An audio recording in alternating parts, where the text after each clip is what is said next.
अध्याय 4 दिव्य ज्ञान।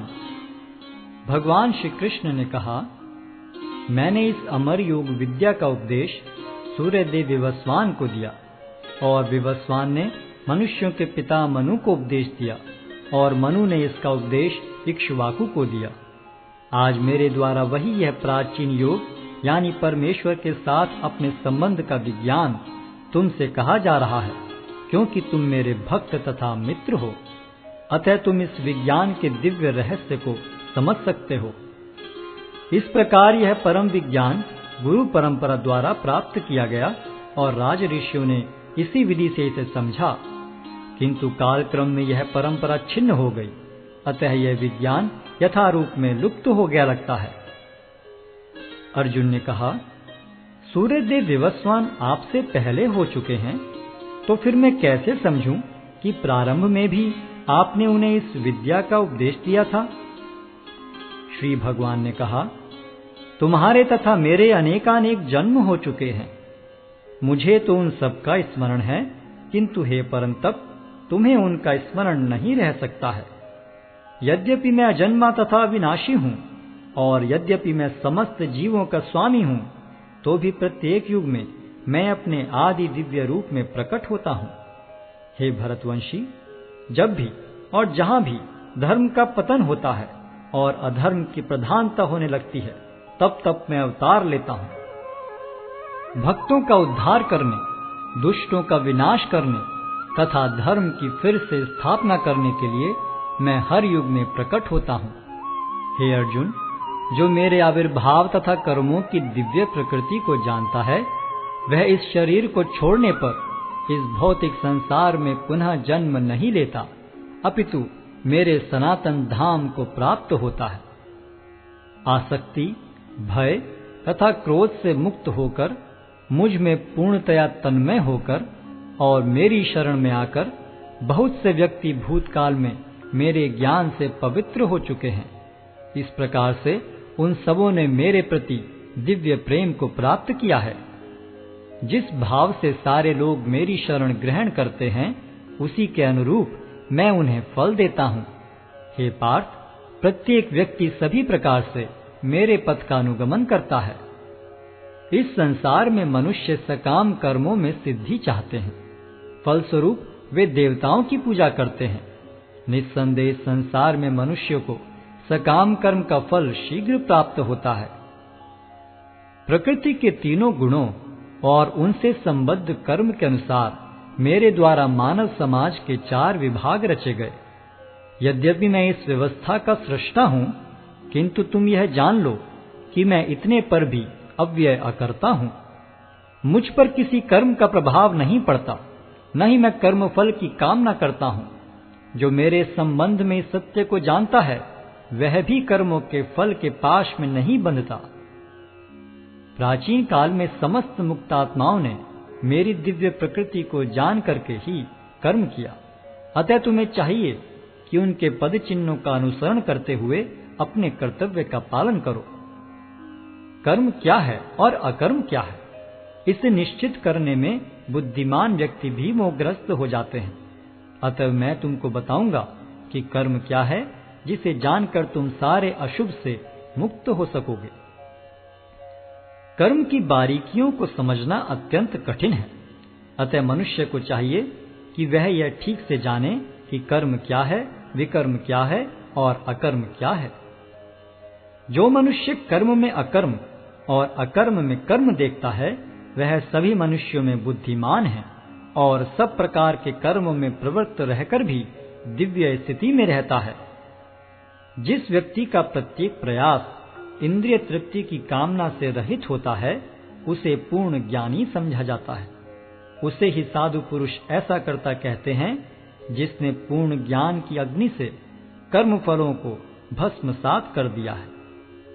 अपने कर्म फलों की सारी आसक्ति को त्याग कर सदैव संतुष्ट तथा स्वतंत्र रहकर वह सभी प्रकार के कार्यों में व्यस्त रहकर भी कोई सकाम कर्म नहीं करता। ऐसा ज्ञानी पुरुष पूर्ण रूप से संयमित मन तथा बुद्धि से कार्य करता है, अपनी संपत्ति के सारे स्वामित्व को त्याग देता है और केवल शरीर निर्वाह के लिए कर्म करता है। इस तरह कार्य करता हुआ वह पाप रूपी फलों से प्रभावित नहीं होता है।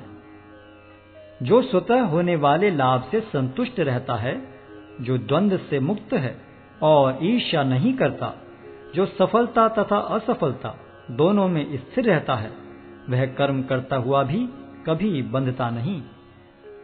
जो पुरुष प्रकृति के गुणों के प्रति अनासक्त है और जो दिव्य ज्ञान में पूर्णतया स्थित है, उसके सारे कर्म ब्रह्म में लीन हो जाते हैं। जो व्यक्ति कृष्ण भावनामृत में पूर्णतया लीन रहता है, उसे अपने आध्यात्मिक कर्मों के योगदान के कारण अवश्य ही भगवत धाम की प्राप्ति होती है, क्योंकि उसमें हवन आध्यात्मिक होता है और हवि भी आध्यात्मिक होती है।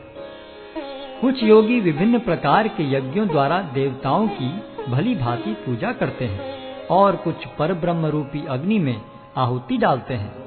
इनमें से कुछ विशुद्ध ब्रह्मचारी श्रवणादि क्रियाओं तथा इंद्रियों को मन के नियंत्रण रूपी अग्नि में स्वाहा कर देते हैं, तो दूसरे लोग इंद्रिय विषयों को इंद्रियों की अग्नि में स्वाहा कर देते हैं। दूसरे जो मन तथा इंद्रियों को वश में करके आत्म साक्षात्कार करना चाहते हैं, संपूर्ण इंद्रियों तथा प्राणवायु के कार्यों को संयमित मन रूपी अग्नि में आहुति कर देते हैं।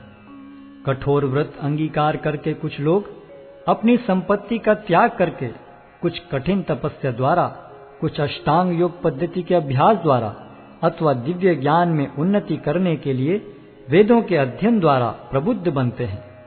अन्य लोग भी हैं जो समाधि में रहने के लिए श्वास को रोके रहते हैं। वे अपान में प्राण को और प्राण में अपान को रोकने का अभ्यास करते हैं और अंत में प्राण अपान को रोककर समाधि में रहते हैं। अन्य योगी कम भोजन करके प्राण की प्राण में ही आहुति देते हैं। ये सभी यज्ञ करने वाले यज्ञों का अर्थ जानने के कारण पाप कर्मों से मुक्त हो जाते हैं और यज्ञों के फल रूपी अमृत को चखकर परम दिव्य आकाश की ओर बढ़ते जाते हैं। हे कुरुश्रेष्ठ, जब यज्ञ के बिना मनुष्य इस लोक में या तो इस जीवन में ही सुखपूर्वक नहीं रह सकता, तो फिर अगले जन्म में कैसे रह सकेगा। ये विभिन्न प्रकार के यज्ञ वेद सम्मत हैं और ये सभी विभिन्न प्रकार के कर्मों से उत्पन्न हैं। इन्हें इस रूप में जानने पर तुम मुक्त हो जाओगे। हे परंतप, द्रव्य यज्ञ से ज्ञान यज्ञ श्रेष्ठ है। हे पार्थ, अंततो गत्वा सारे कर्म यज्ञों का अवसान दिव्य ज्ञान में होता है। तुम गुरु के पास जाकर सत्य को जानने का प्रयास करो, उनसे विनीत होकर जिज्ञासा करो और उनकी सेवा करो। स्वरूप सिद्ध व्यक्ति तुम्हें ज्ञान प्रदान कर सकते हैं, क्योंकि उन्होंने सत्य का दर्शन किया है। स्वरूप सिद्ध व्यक्ति से वास्तविक ज्ञान प्राप्त कर चुकने पर तुम पुनः कभी ऐसे मोह को प्राप्त नहीं होगे, क्योंकि इस ज्ञान के द्वारा तुम देख सकोगे कि सभी जीव परमात्मा के अंश स्वरूप हैं, अर्थात वे सब मेरे हैं। यदि तुम्हें समस्त पापियों में भी सर्वाधिक पापी समझा जाए, तो भी तुम दिव्य ज्ञान रूपी नाव में स्थित होकर दुख सागर को पार करने में समर्थ होगे।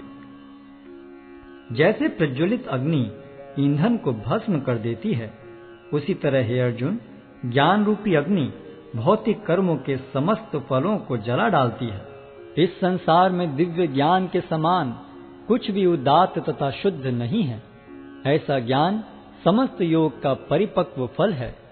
जो व्यक्ति भक्ति में सिद्ध हो जाता है, वह यथा समय अपने अंतर में इस ज्ञान का आस्वादन करता है। जो श्रद्धालु दिव्य ज्ञान में समर्पित हैं और जिसने इंद्रियों को वश में कर लिया है, वह इस ज्ञान को प्राप्त करने का अधिकारी है और इसे प्राप्त करते ही वह तुरंत आध्यात्मिक शांति को प्राप्त होता है।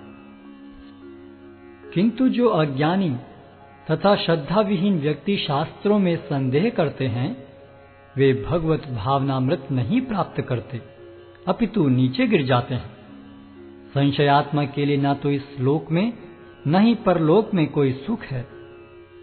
जो व्यक्ति अपने कर्म फलों का परित्याग करते हुए भक्ति करता है और जिसके संशय दिव्य ज्ञान द्वारा विनष्ट हो चुके हैं, वही वास्तव में आत्मपरायण है। हे धनंजय, वह कर्मों के बंधन से नहीं बंधता। अतएव तुम्हारे हृदय में अज्ञान के कारण जो संशय उठे हैं, उन्हें ज्ञान रूपी शस्त्र से काट डालो। हे भारत, तुम योग से समन्वित होकर खड़े हो और युद्ध करो।